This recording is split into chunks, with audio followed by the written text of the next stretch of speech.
So what about the various platforms? So we mentioned email, LinkedIn, InMail on LinkedIn. What do Mhm. you find works best, or even like a phone call or an in-person meeting? What do you find in your experience works best and is also the most practical and I guess scalable for you to connect with people? Which platforms? Most practical and scalable would be email. Email is still email. It's pretty easy to find emails nowadays with tools like Find That Lead or Clearbit or stuff like that. So it's pretty easy to find an email. For people who you don't who are pretty busy and pretty famous, I would try other ways. Twitter can be a nice way to reach out because it's the platform is built that way. So just mention someone with a question and try to get their email or try to have them contact you any other way.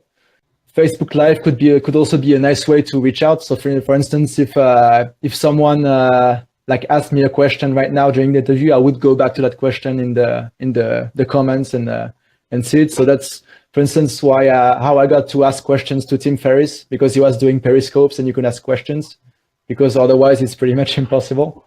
Right. So yeah. That's an interesting idea. When that person is streaming live, you can interact with them to some degree. Mm-hmm. I mean, especially when they're open to receiving questions and having an exchange with the viewers, Mm-hmm. like this, for example, right? I mean, if someone asked you or me a question at this point, I would either answer it live or get back to it later. Yeah. And I think at that point, it's easier to start building a relationship because Mm-hmm. we did connect somehow, right? Yeah, because when you don't interrupt, the person is already talking about that topic. The Right. person is available, so makes a lot of Interesting. sense. So you have to be a little bit creative to connect with really busy and successful people. Mm-hmm. Yeah, Okay. I think that's the key message here.